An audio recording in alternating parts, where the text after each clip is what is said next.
الحمدللہ رب العالمین والصلاة والسلام علی سید الانبیاء والمرسلین اما بعد اعوذ باللہ من الشیطان الرجیم بسم اللہ الرحمن الرحیم وما لی لا اعبد الذی فطرنی والیہ ترجعون صدق اللہ العظیم اللہم صلی علی محمد وعلی آل محمد وبارک وسلم رب اشرح لی صدری ویسر لی امری واحلل عقدۃ من لسانی یفقہوا قولی واجعل لی وزیرا من اہلی آمین یا رب العالمین۔ ناظرین کرام السلام علیکم ورحمۃ اللہ وبرکاتہ۔ الحمدللہ خلاصہ مضامین قرآن حکیم کا سلسلہ وار بیان جاری ہے اور آج انشاءاللہ ہم قرآن حکیم کے 23ویں پارے کا مطالعہ کریں گے۔ قرآن حکیم کے پارہ نمبر 23 میں سورہ یاسین کے آخری 4 رکوع، اسی طرح سورہ صافات کے مکمل 5 رکوع، پھر سورہ صاد کے مکمل 5 رکوع اور پھر سورہ زمر کے ابتدائی 3 رکوع شامل ہیں۔ یہ تمام مکی صورتیں جن کا سلسلہ یہاں پر جاری ہے۔ سورہ یاسین کا مطالعہ شروع کر چکے تھے۔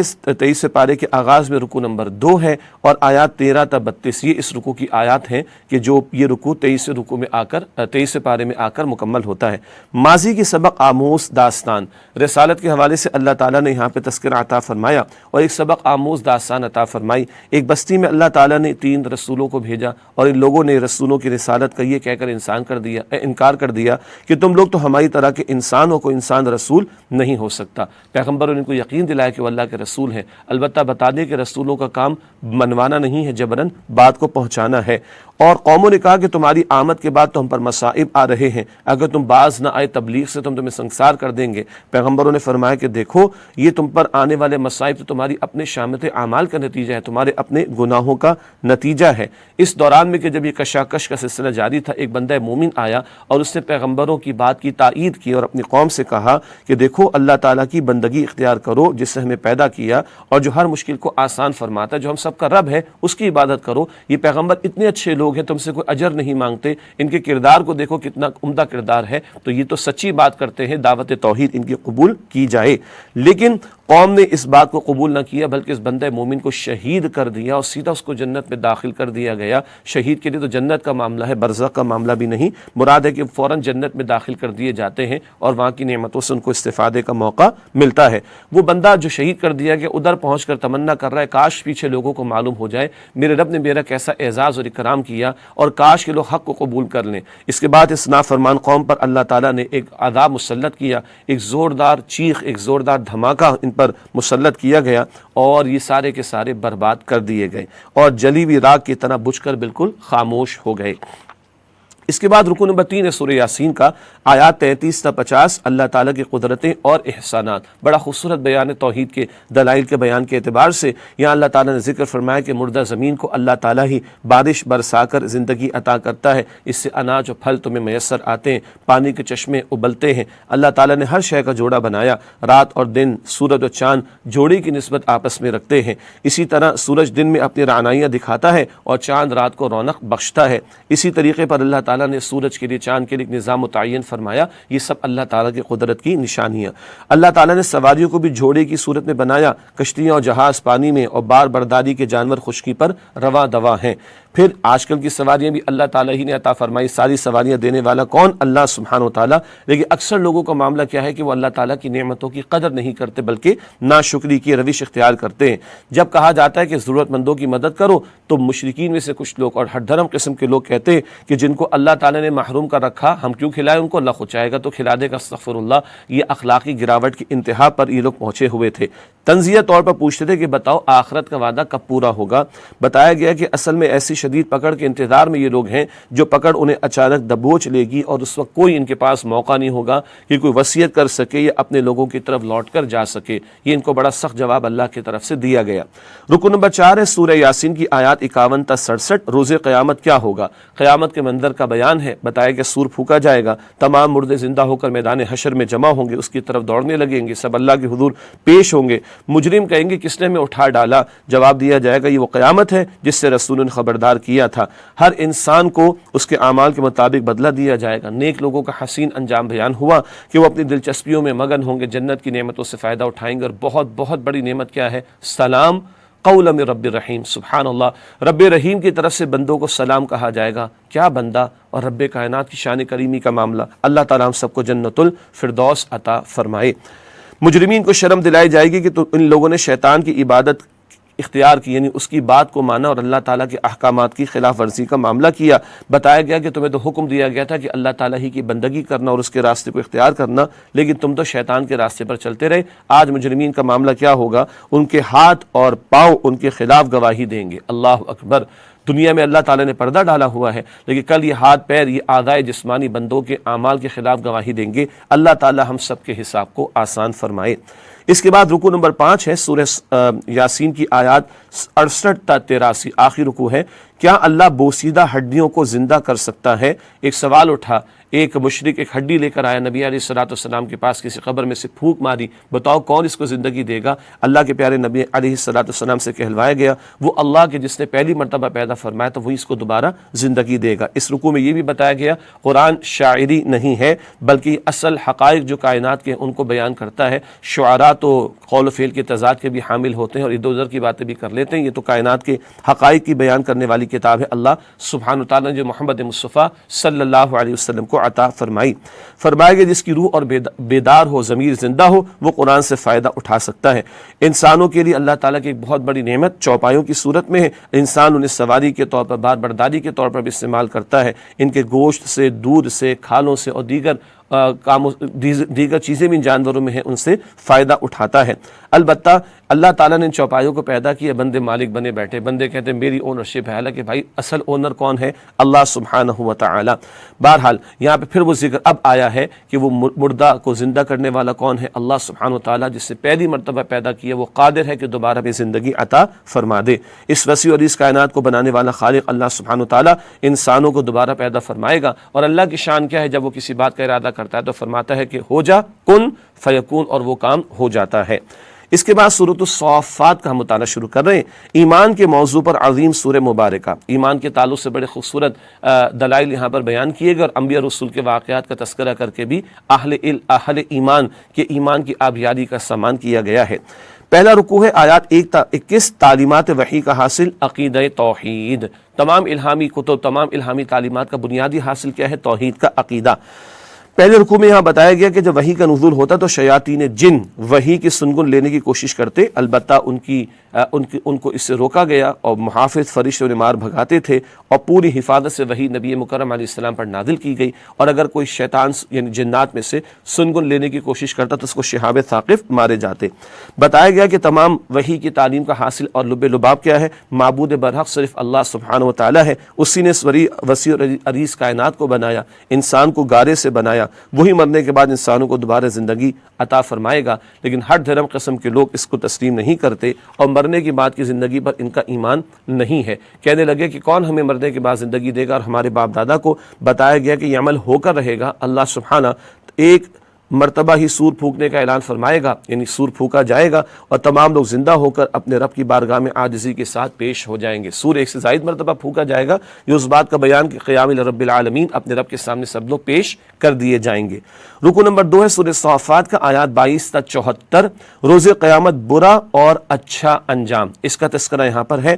روز قیامت مجرموں اور ان کے دنیا دار لیڈروں کو ایک ساتھ جمع کر دیا جائے گا۔ اس روز مجرم ایک دوسرے میں گمراہی کا الزام لگا کر خود کو بے گناہ ثابت کرنا چاہیں گے۔ یہ چھوٹے بڑوں کا واقعہ، یہ بڑے اور چھوٹے، ان کا تذکرہ بار بار قرآن حکیم میں آیا ہے۔ مجرمین اپنے لیڈروں کو الزام دیں گے تم نے ہمیں گمراہ کر ڈالا، لیڈر پلٹ کر کہیں گے ہمارا تم پر کوئی اختیار نہیں تھا، تم نے اپنے مقاصد کے حصول کے لیے گمراہ کن تصورات، ہم نے اپنے مقاصد کے لیے تمہیں گمراہ تصورات دیے تھے، اور تم نے اپنے مفادات کے لیے ہماری پیروی کی، اب ہر صورت میں ہمیں عذاب چکھنا ہے، کوئی کسی کے کام نہیں آئے گا۔ اس کے برعکس نیک لوگ جنت کی اعلیٰ اور لا زوال نعمتوں میں ہوں گے۔ جنت میں ایک فرد دوسرے فرد سے کہے گا دنیا میں میرا ایک ساتھی تھا، وہ اس حقیقت کو جھٹلاتا تھا کہ مردہ انسانوں کو دوبارہ زندگی دی جائے گی۔ اس جنتی سے کہا جائے گا کیا تم اس گمراہ ساتھی کا کچھ انجام دیکھنا چاہتے ہو؟ اسے دکھایا جائے گا اس کو گمراہ ساتھی جہنم کے وسط میں ہوگا۔ جنت کی وسعتوں کا اندازہ نہیں کر سکتے، اللہ تعالیٰ سب کچھ دکھا دے گا۔ آج لائیو ٹیلی کاسٹ دنیا کے ایک کونے سے بیٹھ کے دوسرے کونے میں دیکھنا، ارے سب سمجھ آتا ہے، تو رب کائنات کے لیے کیا مشکل ہے کہ وہ جہنم والوں کے عذابوں کی کیفیات کا نظارہ اہل جنت کو جنت میں بیٹھے بیٹھے ان کو دکھا دے۔ یہ کہے گا اس کو، یہ جنتی اپنے اس گمراہ ساتھی سے کہ اگر میں تیری بات مان لیتا تو آج تیری طرح برباد ہو جاتا۔ اللہ تعالی ہم سب کو گمراہ لوگوں کے شر سے محفوظ رکھے، اللہ تعالی ہم سب کو جہنم کے عذاب سے بھی محفوظ رکھے۔ اس کے بعد رکوع نمبر 3 سورہ صافات آیات 75 تا 113 انبیاء کرام کی عظمت کا تذکرہ ہے۔ سبحان اللہ، اللہ سبحانہ وتعالی نے نوح علیہ السلام کا تذکرہ فرمایا کہ ظالم قوم کے مقابلے میں انہوں نے اللہ تعالیٰ سے مدد کی التجا کی، اللہ تعالیٰ نے نوح علیہ السلام کو اور صاحب ایمان جو ان کے ساتھ ان سب کو محفوظ رکھا۔ انہیں آدم ثانی کا لقب بھی دیا گیا کہ آگے ان کی نسل میں ہی اولاد کا سلسلہ انسانیت کا سلسلہ نسل انسانی کا قافلہ آگے بڑھتا چلا گیا۔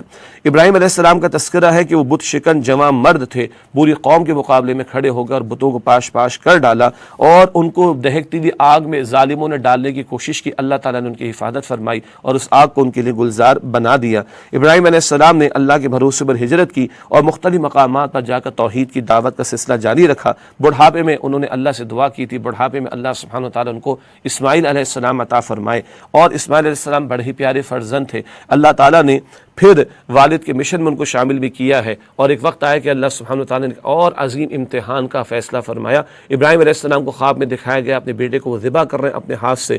بہرحال پیغمبروں کا خواب سچا ہوتا ہے، بیٹے سے ڈسکس کیا۔ ابراہیم علیہ السلام کے صاحبزادہ جناب اسماعیل علیہ السلام عرض کرتے ہیں، ابا جان جو آپ کو حکم دیا گیا آپ اس پر عمل کر ڈالیے، اللہ تعالیٰ نے چاہا تو آپ مجھے صبر کرنے والوں میں سے پائیں گے۔ 13-14 برس کے بمشکل ہیں اسماعیل علیہ السلام، مگر یہ تربیت ہوئی ہے اور یہ استقامت کا مظاہرہ، باپ ذبح کرنے کو تیار، بیٹا ذبح ہونے کو تیار۔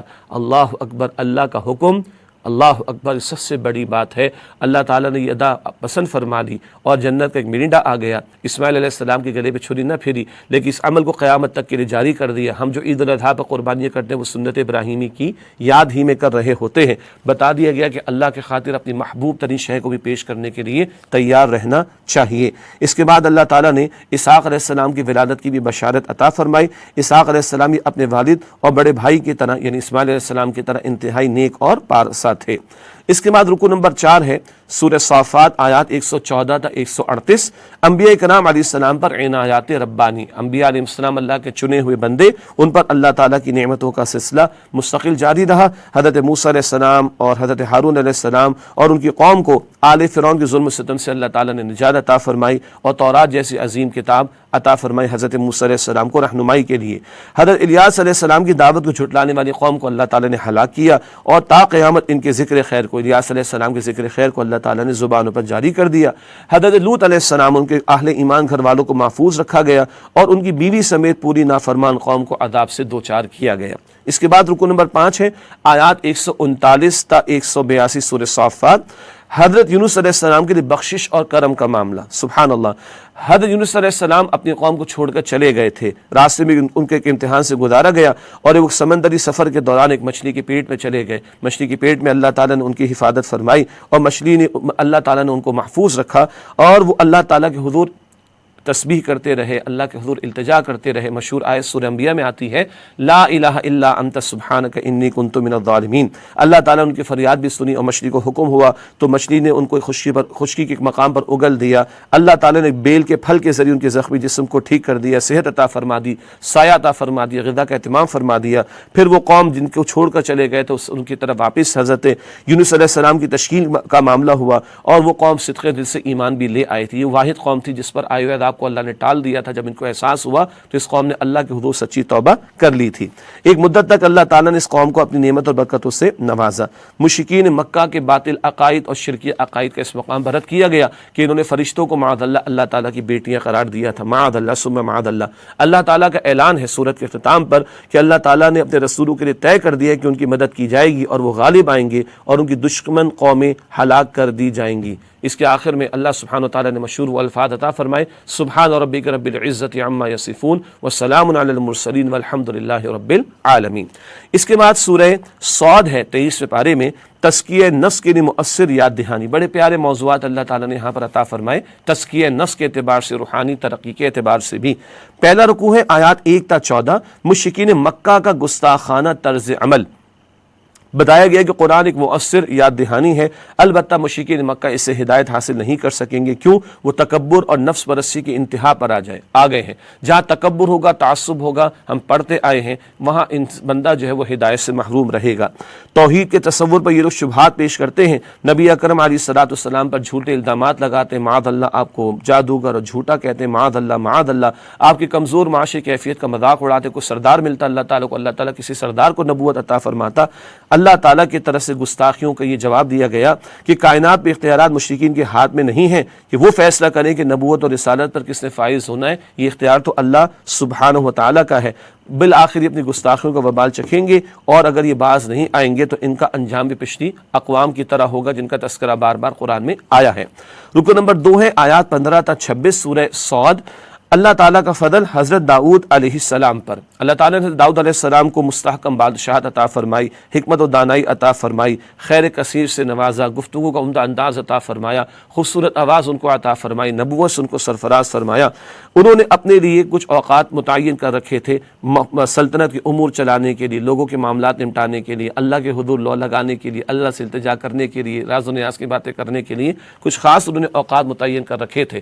اس دوران میں ایک دن وہ اللہ تعالیٰ کے حضور مصروف عمل ہوں گے بندگی میں، تو 2 افراد ان کی دیوار پھان کر آ گئے اور انہوں نے اپنا ایک مقدمہ پیش کیا۔ اس کی تفسیر تو بہرحال اس کا موقع یہاں پر نہیں ہے۔ حضرت داؤد علیہ السلام کو ایک توجہ دلائی گئی، ایک رائے مفسرین کی کہ اللہ سبحانہ وتعالیٰ نے ان کو کیونکہ عدل کرنے کا حکم بھی دیا تھا، اور ایک توجہ دلا دی گئی کہ مقدمات کے جب فیصلے کیے جائیں تو دونوں فریقین کی بات کو سن کر کوئی فیصلہ کیا جائے۔ بہرحال اللہ تعالیٰ نے اس کا بظاہر ذکر نہیں فرمایا، یہ ایک رائے جو اہل علم نے بیان فرمائی۔ البتہ آگے ذکر یہ ہے کہ حضرت داؤد علیہ السلام کو احساس ہوا کہ کچھ ان سے ایک خطا کا پہلو ہو گیا، چنانچہ آگے ذکر ہے کہ انہوں نے سجدہ کیا اور اللہ کے حضور بخشش کا سوال کیا۔ اللہ تعالیٰ نے ان کو بخشش کی بشارت بھی عطا فرمائی اور انہیں خلافت کا منصب عطا کیا، اور حکم دیا گیا کہ جب عدل کریں، جب لوگوں کے درمیان فیصلے کریں تو عدل کے ساتھ فیصلے کریں۔ اس کے بعد تیسرا رکوع ہے سورہ صاد کا، آیات 27 سے 40۔ نیکی کرنے والے اور برائی کرنے والے برابر نہیں۔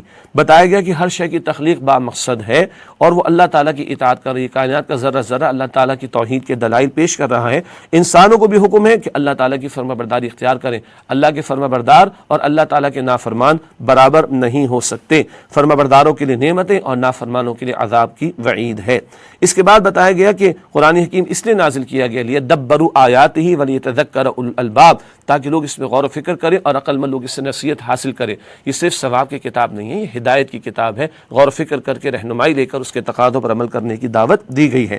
حضرت سلیمان علیہ السلام کے بلند مقام و مرتبے کا تذکرہ ہے۔ اللہ تعالیٰ نے انہیں اپنی راہ میں جہاد کا خصوصی جذبہ عطا فرمایا، ایک بہت بڑی سلطنت عطا فرمائی، تو وہ ان تمام وسائل کو راہ خدا میں جہاد کے لیے اور اس کے کلمے کی سربلندی کے لیے بھی استعمال فرمایا کرتے تھے۔ انہیں ہر اس شے سے محبت تھی جسے وہ راہ خدا میں استعمال کرتے تھے جہاد کے لیے، چنانچہ خاص گھوڑوں کا بھی ذکر ہے کہ وہ گھوڑوں سے بھی محبت کرتے تھے، کیونکہ گھوڑے راہ خدا میں جہاد و قتال کے میدان میں استعمال ہوا کرتے تھے۔ اور ایک خاص واقعے کا یہاں پر ذکر بھی ہوا جس کی تفصیل کا یہاں پر موقع نہیں۔ اللہ تعالیٰ نے جنات کو بھی ان کے تابع کر دیا تھا، بڑے طاقتور جنات ان کے قابو میں تھے، اور سلیمان علیہ السلام سے بڑی بڑی تعمیرات کرواتے اور سمندروں سے موتی خزانے بھی نکلوایا کرتے تھے۔ ساتھ ساتھ یہ بھی ذکر ہے کہ اللہ تعالیٰ نے انہیں ہوا پر اختیار دیا تھا، جس رخ پر چاہتے سفر کرتے، اور طویل سفر بھی، یعنی 1 مہینے کی مسافت جو ایک گھوڑے پر طے کی جائے تیز رفتار، وہ ایک صبح کے چند لمحات میں وہ طے کر لیا کرتے تھے۔ رکو نمبر 4 ہے سورہ صاد کی آیات 41 تا 64۔ انبیاء کرام کا ذکر خیر۔ یہاں پر حضرت ایوب علیہ السلام کی تعریف کی گئی، اللہ نے انہیں شدید آزمائشوں سے گزارا اور انہوں نے صبر کی اعلیٰ ترین مثال قائم کی۔ صبر ایوب اسی لیے مشہور ہے۔ پھر ابراہیم علیہ السلام، اسحاق علیہ السلام، یعقوب علیہ السلام، اسماعیل علیہ السلام، الیسع علیہ السلام اور ذوالکفل علیہ السلام کا ذکر خیر ہے۔ تمام انبیاء علیہ السلام ہیں، اور ان کا سب کا مقصد حیات اللہ کی خوشنودی اور آخرت کی فوز و فلاح کی کامیابی، آخرت کی فوز و فلاح اور اس کی کامیابی کا حصول تھا۔ اس کے بعد متقین کے لیے جنت کی لازوال نعمتوں اور سرکشوں کے لیے جہنم کی شدید عذاب کی وعید سنائی گئی ہے۔ اس کے بعد چھوٹے اور بڑوں کا ذکر ہے، اور کل کہیں اولاد ہوگی جو اپنے ماں باپ کے بارے میں، کہیں چھوٹے ہوں گے جو اپنے بڑوں کے بارے میں فریاد کر رہے ہوں گے اللہ ان کو عذاب دے کہ ان کی وجہ سے ہم بھی گمراہ ہو گئے تھے، لیکن بہرحال یہ بلیم گیم نہیں چلے گا۔ اس کے بعد رکوع نمبر 5 ہے سورہ صاد کا، آیات 65 تا 88، قصہ آدم و ابلیس کا بیان۔ آخری مرتبہ 7ویں مرتبہ یہ قصہ اس مقام پر نقل ہوا۔ اللہ تعالیٰ نے فرمایا کہ میں انسان کو گارے سے بنا رہا ہوں، اور جب اس میں اپنی روح میں سے کچھ ڈال دوں تو اے میرے فرشتوں اس کے سامنے سجدے میں چلے جانا۔ یہ انسان کے شرف کا بیان، گویا انسان کی عظمت کا سبب اس کا خاکی وجود نہیں بلکہ اس کا روحانی وجود ہے۔ فرشتوں نے تمام کے تمام فرشتوں نے سجدہ کیا، لیکن ابلیس نے سجدہ نہیں کیا، تکبر کی وجہ سے اس نے انکار کیا، جس کی وجہ سے وہ ملعون قرار دیا گیا۔ اس کے بعد 23 پارے میں سورہ زمر کا آغاز ہوتا ہے، اللہ ہی کی عبادت کا بیان، توحید کا یہ تقاضا کہ اللہ ہی کی عبادت کی جائے، اس موضوع کو اس سورہ مبارکہ میں بار بار نمایاں کیا گیا۔ پہلا رکوع ہے آیات 1 تا 9، اللہ تعالیٰ کی بندگی کرو خالص اطاعت کے ساتھ۔ بتایا گیا کہ زندگی کے تمام معاملات میں ذوق و شوق سے اللہ تعالیٰ کی بندگی کرو۔ کائنات میں ہر مخلوق اللہ کی اطاعت کر رہی ہے، انسانوں کو بھی یہی رویہ اختیار کرنا چاہیے۔ اللہ تعالیٰ کی نعمتوں پر شکر ادا کرو تو وہ خوش ہوتا ہے اور راضی ہوتا ہے۔ اس کے برعکس اگر لوگ ناشکری کریں تو اللہ تعالیٰ اس بات کو پسند نہیں کرتا۔ انسانوں کی عجیب روش کا بیان، تکلیف پہنچتی ہے تو خوب دعائیں کرتے ہیں اللہ تعالیٰ سے، تکلیف دور کر دیتا اللہ تو پھر احسان کو کسی اور کی طرح منسوب کر کے شرک میں مبتلا ہو جاتے ہیں۔ بتایا گیا احسان فراموشوں کا ٹھکانہ جہنم کی آگ ہے۔ دوسرا رکوع ہے آیات 10 تا 12، اللہ تعالیٰ ہی کی بندگی کرنے کا تاکیدی حکم۔ بتایا گیا کہ اللہ تعالیٰ ہی کی بندگی کی جائے، اسی کی اطاعت کی جائے، اور سب سے پہلے حضور سے کہلوایا کہ میں سب سے پہلے اللہ تعالیٰ کا فرما بردار ہوں، اول میں عمل کر کے تمہارے سامنے نمونہ پیش کر رہا ہوں۔ جو اللہ تعالیٰ کی بندگی اختیار کریں اور طاغوت سے اجتناب کریں وہی اللہ کے محبوب بندے ہیں، جبکہ اس کے برعکس راستہ اختیار کرنے والے وہ نافرمان، ان کا ٹھکانہ جہنم کی آگ ہے۔ سب سے بڑے خسارے میں وہ لوگ ہوں گے قیامت کے دن جنہوں نے اپنے آپ کو، اپنے گھر والوں کو خسارے میں ڈالا ہو۔ اگر آج گھر میں دین کی بات نہیں ہو رہی، اولاد کی تربیت نہیں کی جا رہی، تو یہ کل سارا معاملہ خسارے پر منتج ہوگا، اور آخرت کا خسارہ یقیناً سب سے بڑا خسارہ ہے۔ اللہ تعالیٰ ہی کی بندگی کرنے، اسی کا خوف اختیار کرنے کا حکم دیا گیا، اور بتایا گیا کہ اللہ کی اطاعت کر کے ہمیشہ کی بربادی سے اپنے آپ کو بچا لو۔ تیسرا اور آخری رکوع ہے 23ویں پارے کا اور رکوع نمبر 3 سورہ زمر کا، آیات 22 تا 31، نور ہدایت کیا ہے۔ بتایا گیا اللہ تعالیٰ جس بندے کے لیے خیر کا فیصلہ فرماتا اس کا سینہ ہدایت کے لیے کھول دیتا ہے۔ بلا شبہ قرآن کی صورت میں اللہ تعالیٰ نے ایک بہترین کلام عطا فرمایا، اس کی تاثیر ایسی ہے کہ اس کو سن کر جو ہے لوگوں کی اوپر ایک رقت طاری ہو جاتی ہے، ان کے دل اللہ کے ذکر کی طرف مائل ہو جاتے ہیں، اور ان کے جسم اللہ تعالیٰ کی اطاعت کی طرف مائل ہو جاتے ہیں۔ اللہ تعالیٰ یہ نور قرآن اس سے ہمارے سینوں کو منور فرمائے۔ اس کے برعکس جن لوگوں نے اللہ تعالیٰ کے احکامات کو معاذ اللہ بوجھ سمجھا، ان کے دل اللہ کے ذکر سے محروم ہیں، اور ان کی وجہ سے وہ سخت ہو چکے ہیں، دل ان کے سیاہ ہو چکے ہیں، سخت ہو چکے ہیں، اور یہ کھلی گمراہی میں ہیں۔ آخر میں اللہ تعالیٰ نے توحید کے دلائل عطا فرمائے۔ ایک شخص ہے جو ایک کا غلام ہے، اور ایک شخص ہے جو بہت سارے آقاؤں کا غلام ہے۔ ظاہری بات ہے جو ایک کا غلام ہے وہ سکون میں ہے، اور جو بہت ساروں کا غلام ہے وہ مشکل میں ہے۔ ایک اللہ کو ماننے والا وہ سکون میں ہے، اور بہت سارے جھوٹے معبودوں کو ماننے والا وہ مشکل میں ہوگا۔ اللہ تعالی ہمیں توحید کے تقاضوں پر عمل کی توفیق عطا فرمائے۔ وآخر دعوانا ان الحمد للہ رب العالمین، والسلام علیکم ورحمۃ اللہ وبرکاتہ۔